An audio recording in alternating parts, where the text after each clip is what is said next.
if we don't have journalists that say, I will be a objective journalist, not an activist, we are a communist country. Problem is, we have lots of people who say that. They just don't mean it. I mean, if you ask some people who work for the New York Times and the Washington Post and Newsweek and Time and Hmm. MSNBC and CNN, they will tell you I'm an objective journalist. It's not true. I've met some that are good, and they're hard to find. They'll be honest with you, and then their editors kind of use them, right? Their editors are like, "Oh, people still trust you." And they get used as these tools to go collect information. And their reports then get taken by other journalists that will steal like quotes. This happened to me with the New York Times. Rebecca O'Brien, I did an off the record. I mean, this is how unethical they are at the New York Times, but I did an off the record with Rebecca O'Brien, who I really liked and who shared things with me that helped me understand what had happened to some of my big hit pieces.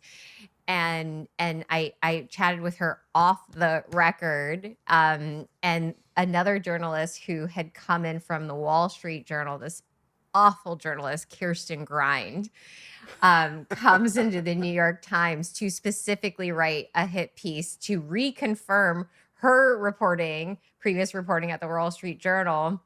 She writes this, backup hit piece that the Wall Street Journal wouldn't let her write because it was such garbage. Takes quotes from my conversation, off the record conversation with Rebecca O'Brien, and publishes them.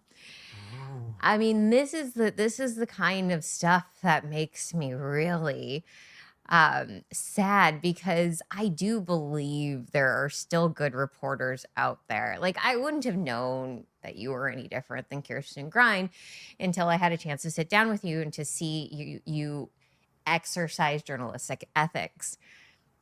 Rebecca O'Brien, I still view her as ethical at the New York Times, but I will say that she probably gets used and abused because people trust her.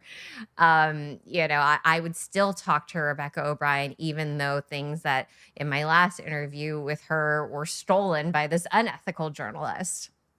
And so there's this war at play. It's this undercurrent of morality, relationships, trust, and it is such a relationship with the press.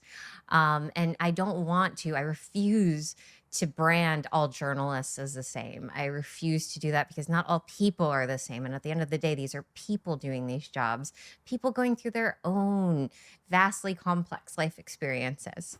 Yeah. No, no. You are right. It's hard to be a trusted journalist because you're dealing with others with other agendas, and so sometimes somebody at Newsweek or at the Hollywood Reporter would reach out to me saying, "Hey, we're writing this piece on so and so, and we know you have a relationship with them. Can you get a comment Oh, from yeah. them?" Yeah, and then I'll reach out for a comment, and they'll give me a comment because they trust me, and then it's this hit piece, Yeah. and so I feel like I was used. And other times they'll be writing a hit piece about one of my sources, and they know that I can go to them and probably get them to respond to me, but they won't come to me because they don't really want a response. They Hmm. would rather say No Newsweek response. was unable to reach so and so. Um, I mean, I'll give you another anecdote if you'll allow it. I, Please. I just before the story I wrote about Facebook and the Reagan movie, the second to last story I wrote from Newsweek was about Jesse Waters, the Fox News star, and Fox News gave me all this data, all this Nielsen data that they weren't sharing with anybody else over the course of the last like 22 years or something, to prove that Jesse Waters is now just as popular as Bill O'Reilly was and Tucker Carlson was, because after Bill O'Reilly was fired, it was like, oh, nobody will ever be as popular as him on Fox News. Then Tucker came along, oh, nobody will ever be as popular as him. And now they got Jesse Waters in that time slot. And so they thought it was a big story, and I agreed with them. I said, yeah, this is a story that goes exactly the story that attracts me. It goes against the grain. It goes against the narrative. that Fox News is toast now that Bill O'Reilly and Tucker Carlson are gone. So they share all this data with me. They get me an interview with Jesse Waters. I'm on the phone with Jesse Waters. I'm interviewing him. Probably 25 minutes that phone call was. While I'm interviewing him, somebody else at Newsweek is writing this negative piece about him. I forgot what it was. But in that story, it says, Newsweek was unable to reach Jesse Waters.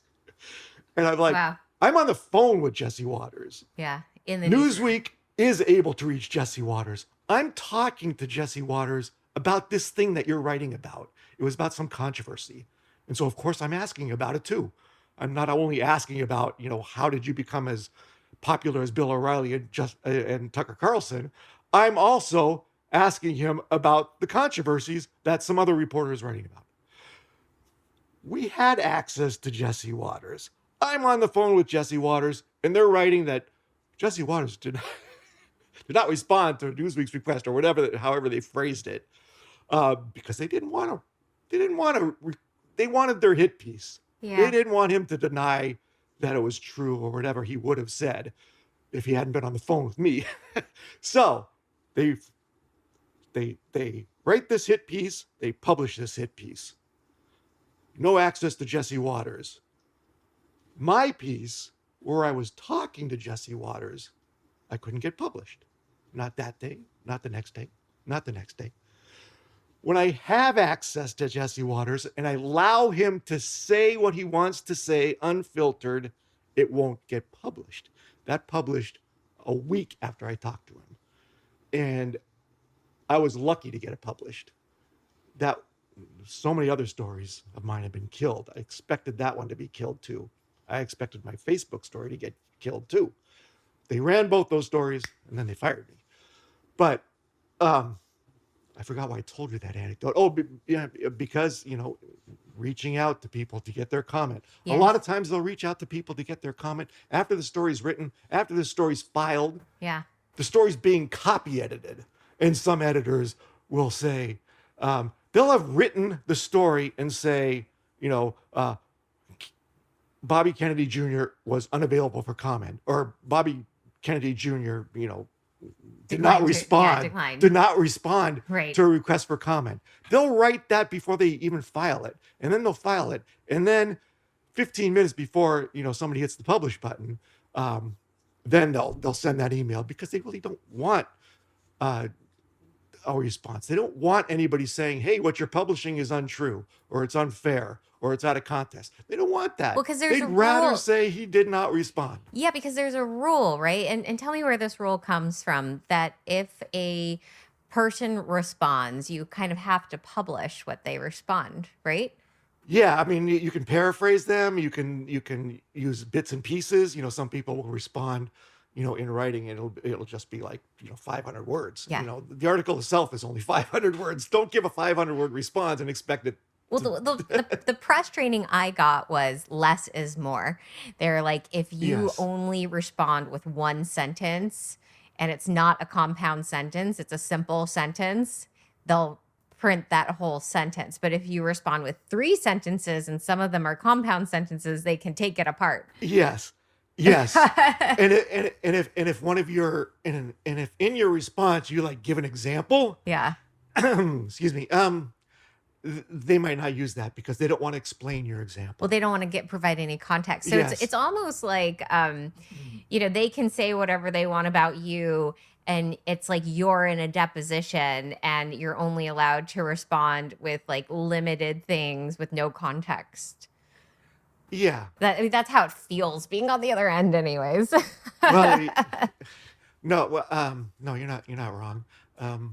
Reporters have agendas. I even though I say my agenda was just reporting the truth and letting the chips fall where they may, that's still an agenda. Right. But every reporter does have an agenda, and if they set out to write a piece that's going to belittle or denigrate you and Bobby and your campaign, they're going to look for the evidence that they need